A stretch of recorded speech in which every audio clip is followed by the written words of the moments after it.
Do do do do do do do do. Hey yeah. Timing though, you got it. I think we should start a band.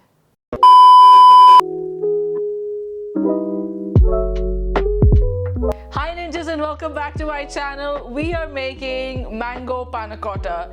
I feel panna cotta is like one of the most elegant desserts that you can make because you can serve it in these fancy glasses or you can serve it in molds and then demold it later, and it's really simple to make. I mean, it looks really fancy and pretty and elegant and like you're having it at a high tea, but it's really simple. The main ingredient that you need for panna cotta is gelatin. You could use agar-agar if you are vegan or vegetarian and you're not comfortable using gelatin. You would always use half the amount with agar-agar because it's a lot more stronger and you won't get that essential wobble. I need to talk about the wobble. Give me a second here.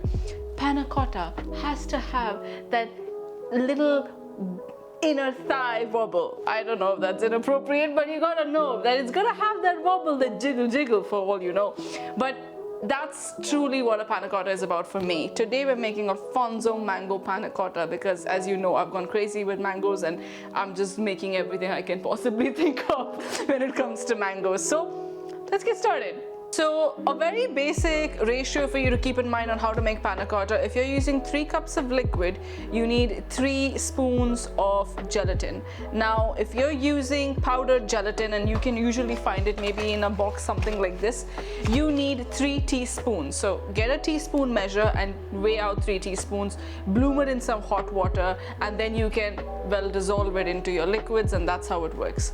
If you're using leaf gelatin like I'm using today, I'm using a gold grade leaf gelatin.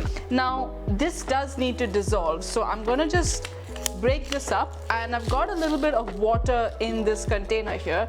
All I'm gonna do is I'm gonna keep this in here and just let this get softened up.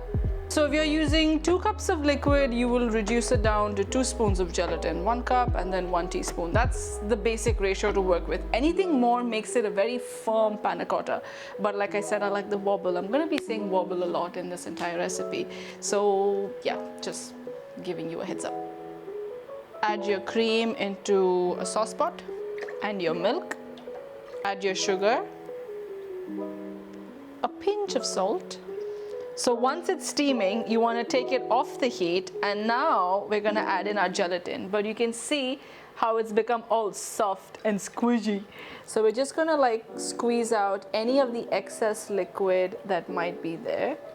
Just squeeze, squeezy. Yeah. And we're going to add it into our milk mix. Stir this immediately so that it can melt and completely dissolve. Milk and the cream have to be hot. I mean scalding hot. There is no way the gelatin is going to melt otherwise. You do not want to boil your gelatin. You do not want to freeze your gelatin. If you do either, it completely takes out the wobble jiggle effect that it gives you once it sets. So this is kind of done. Your panna cotta mixture is now ready. You could add vanilla in here, you could add a bit of almond extract if you want to do some cardamom powder, saffron, it works fine.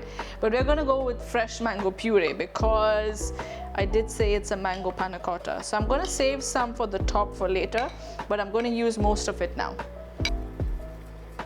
I'm transferring my mixture into a jug because I want it to be easier to pour.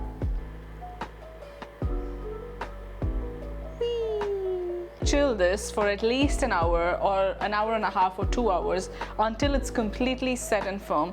Depending on how big the glasses are, it's going to take that much longer to firm up. So these tiny glasses will set in like the next 10-15 minutes, but the larger ones will take a bit longer. So I'm going to go to the fridge now.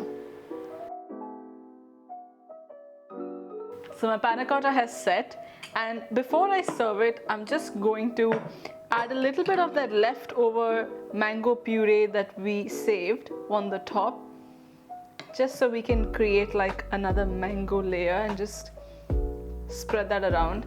You can add a few pieces of freshly cut mango on the top, and I'm gonna go with the tiniest mint leaf. Can we take a minute to appreciate how pretty this looks? I mean, just would you look at that? It looks so elegant and so cute. And The little mango on top is absolutely additional, but I just think it adds a bit more, you know, presentation. And we eat with our eyes first. So I'm gonna go in. It's so soft. Oh, Anika, don't make a mess. Wow. My bad. I was just saving it.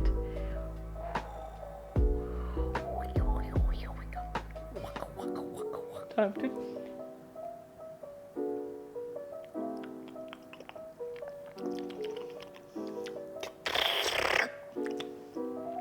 It tastes like mango.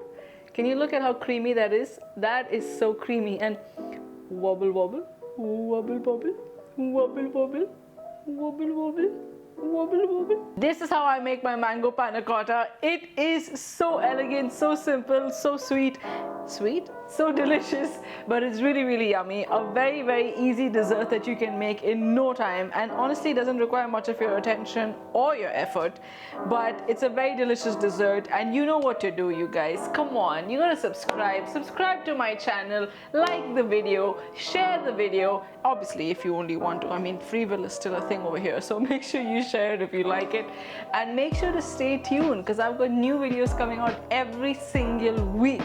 But until then, all I can say is positive ninja vibes.